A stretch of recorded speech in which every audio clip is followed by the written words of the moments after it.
Let's start with big picture, and Trian actually just celebrated at the end of last year its 20-year anniversary, so a big milestone. And you've obviously seen a lot over your career. I think some 40 engagements with companies, 20 boards, just 4 proxy fights during that time. How has the activism landscape evolved during those 20 years? You know, I don't like the word activism. Let's start right there. Right. No, I think in our case, it's constructivism. Mm-hmm. And I don't say that with tongue in cheek. You know, we don't go into these companies to fire people. We don't go into these companies to leverage them up and buy back stock.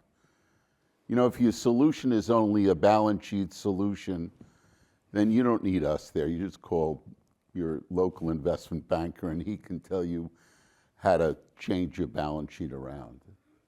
What our goal here always is trying to figure out how to get sales up much faster than they had historically, had earnings to go along with it, mm-hmm. and have them look at new ancillary avenues for them to do that. I mean, I think some of the bigger names we're involved with was P&G, mm-hmm. which was the largest proxy fight ever, and ended beautifully. Nobody got fired. You know, we got on the board, peace broke out immediately. It was unnecessary to have that proxy fight. And the stock went from the 70s to, 160. So we were happy, and I think anybody else was happy. And we didn't do it by hiving off businesses, and we didn't do it by leveraging the balance sheet. We just got sales up and profits went along with it. And we changed some things structurally in the company. And that's our goal all the time. These are not personal issues. Mm-hmm. To kind of follow up and build on that, and I know you don't like the word activism, and we did a story, I believe it was late last year, on this idea that the idea of the big name activist is that era is over and behind us. And I think part of the thinking was folks like Bill Ackman and Dan Loeb and maybe even yourself, but just aren't running as many proxy fights, and there were a lot more settlements, and it feels like we'd been trending in that direction. So do you think, as you think about the future of the industry, I guess, and this evolution, where do you think we are today, and what do firms look like in the future? And maybe we're seeing less and less of those big names. You know, the roots of Trian is not proxy fights, mm-hmm. and not activists. It's buying whole companies. Mm-hmm. And that's what we did very well in the 80s and the 90s with American National Can and Snapple, mm-hmm. and a whole bunch of others like that. And we did that without a fund, mm-hmm. because a fund sort of restricted us. It didn't allow us to buy a block of stock and interact with management, which is what we did with Janus Henderson. Right. We bought 20%. Made a bid for the company, partnered with Hermant, your previous guest here, and he brings a whole new view on the world. Everybody's talking about AI, mm-hmm. but I really wonder how many people are really doing it. Mm-hmm. And with Hermant, I think we're going to really be able to apply AI, mm-hmm. to asset management in a very meaningful way. Mm-hmm. So, I think that you'll be seeing Trian going back to our roots a bit. Now that private equity has sort of fallen on its face, it's mm-hmm. not very popular. Mm-hmm. And we always had a saying at Trian, we want to buy what we want to buy, when we want to buy it, at a price that makes sense to us, and not one where somebody sent us a blue book from Wall Street to put a bid in on this deal that just came out. I mean, that's not the way we do it. Right. We invest because we have a plan. And you invested in Janus, it was during the pandemic, for 5 years ago, we invested right? in Janus, three and a half years ago. Yeah. We bought the stock about 2021. Mm-hmm. We just agreed to buy the rest at $49. Mm-hmm. And think of it, the price we're paying today is almost the same multiple as we paid in the low 20s. Mm-hmm. So that says the company did a couple things right. We put 2 of our partners on the board. We brought in a new CEO in Ali, who was just an absolute star. And he turned that company around. He turned outflows into inflows. And the company started to grow. And we thought there were more things we could do as a private company than a public company. And then we got Hermant to come in and do stuff a little differently than what he's accustomed to, but he's added so much to our plan because everybody's talking about AI. Everybody thinks they're doing it a little bit, and everybody is doing it a little bit, but it really has a major application. And with Hermant, I think we're going to be able to really use it so well and so efficiently at this company and hopefully others that we might do. And you've referred to it, at least to me in our conversations, as a Trian 2.0 and kind of this new era that you all are entering, and possibly the potential to do more deals like this deal with Janus and maybe with other investors like General Catalyst, and obviously building on the General Catalyst. You're right. Look, it may not be 2.0, it might be 0.5. We used to buy all of a company. I like doing that. I don't have to do a dance for a boardroom. We can start to put in what we'd like to do and get done rather quickly. So I like the idea that private equity is sort of shut down. Prices become more reasonable. Deals become more productive. So we can do things the way we'd like to do it. And I think this is a market that's sort of coming our way.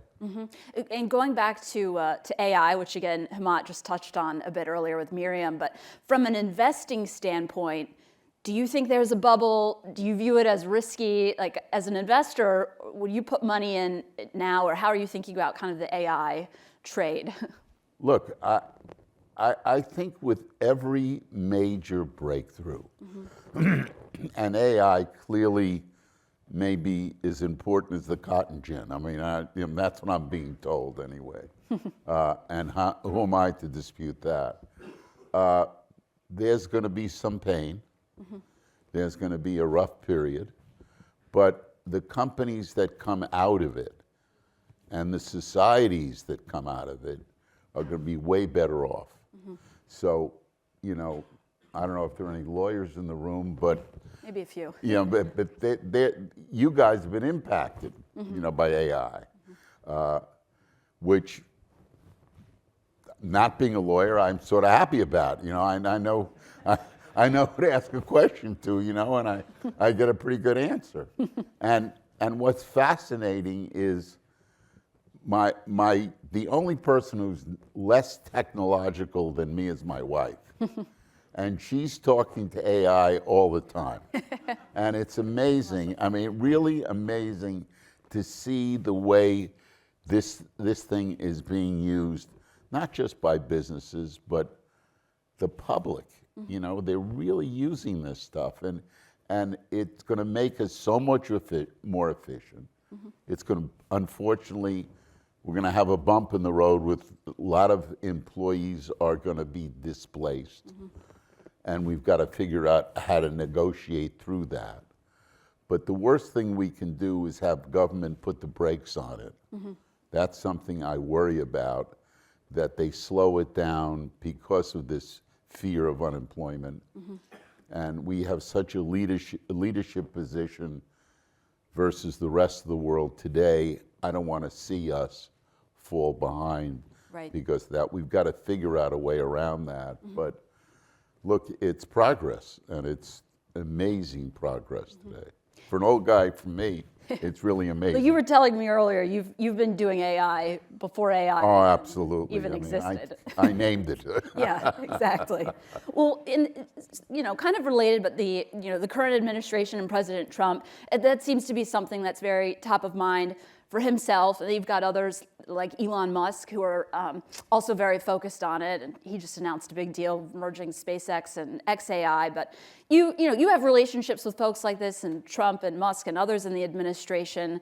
How do you feel about the impact that generally Trump and this administration has had on the market, and agree or disagree with a lot of where things are going? We don't have enough time, okay? But That's true. I like everything else.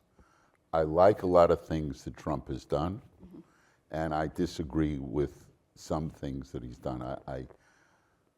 I think he's using tariffs the wrong way.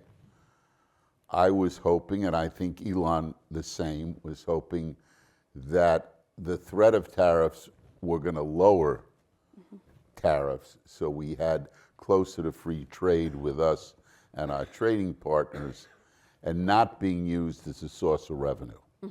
Okay, and it seems to be coming that way.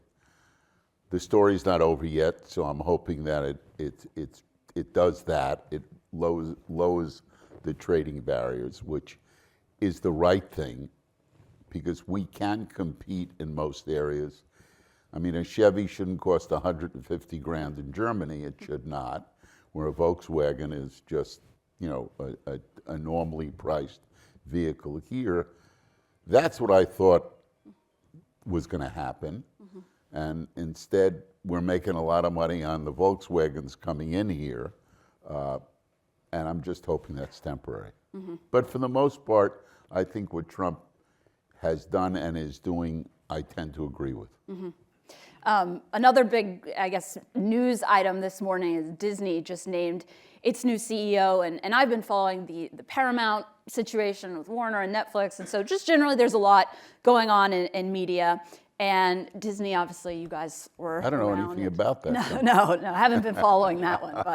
But a big point of your campaign was, succession planning, and Disney has had starts and stops along the way in finding its new leader to replace Iger. And I wonder if you think Josh DeMuro is the guy. Well, I didn't think there was any choice, okay? Because Iger needs a reason to stay on. And if he put the person in charge of entertainment as the CEO, he wouldn't have an excuse to stay on. So now he's got poor Josh, who you'll find the statement, Josh doesn't know anything about the movie business, the entertainment. Therefore, I'm going to stay on and guide him. Watch that, folks. Okay? See if I'm wrong. Okay? We'll see. Yeah. Investors. Bob has done that a couple of times. Yeah. And we sold our stock the day the proxy fight was over at 119. That's not quite 2 years ago. The stock was about 105 yesterday. Right. Okay, the market, if it had just kept pace with the market, the stock would be a shade under 200. So that's what happened when you beat us in a proxy fight. Okay, you gave away about 90 points. Okay, and I say that humbly because we had a very good plan for Disney. It wasn't a balance sheet plan. It wasn't leveraging up. It wasn't buying back stock. It was creating real momentum to the operating businesses. And I'll tell you this, it was interesting. We had one meeting with management and the board, only one in-person meeting.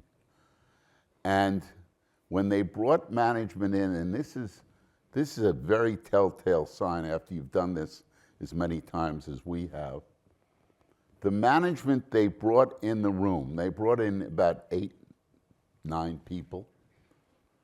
There was not one person in that room who had a P&L responsibility. All staff jobs, okay? That's not the way you run a railroad, okay? It's the men and women who creating sales and EBIT are the people you want to talk to, and you want to let them do their job and get out of the way, get all the clutter out of the way, and then if they do a good job, promote them, pay them more, and if not, give them another job.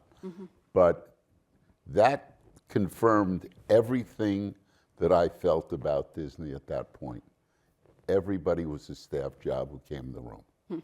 he's got his work cut out for him. That he sure does. Time will tell. And I hope he's given the opportunity to do it. Yeah, and during that fight, or during that campaign, and just like any proxy fight nowadays, the idea of shareholder democracy, the role of proxy advisors, which is ISS and Glass Lewis, continues to be a big kind of debate, a point of conversation. And you had Jamie Dimon come out and say JP Morgan is getting away with them and using AI instead to replace these proxy advisors. And just, I'm curious your thoughts on the role that these kind of Look, the proxy advisors, in my opinion, not the issue.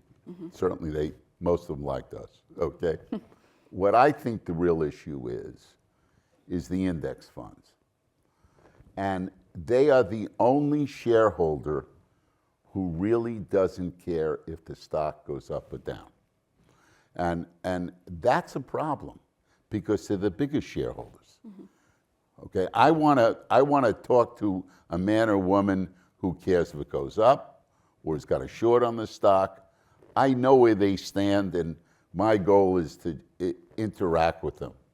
But when the biggest shareholders, who own roughly 25% of most companies today, are the index funds who don't care if that stock goes up or down, and that 25% becomes 30, 35%, because everybody doesn't vote, but they do, okay? So they really swing the cat around the room, and they don't have a dog in the hunt, okay? And that got to change. And I know there's talk of legislation, right. and boy, I hope they pass it, okay? Because I want to talk to the people who care if the stock goes up or care if it goes down. Those are the people I care about. Not the man or woman who just owns the stock and he's getting a fee, whether it goes up or down, doesn't make a difference. Yeah, no, that'll be an interesting one to watch. And I know we're running out of time. One more thing I'd be remiss not to ask you. So I know you have tons of experience negotiating high stakes situations, particularly playing out in public view, and particularly with your family.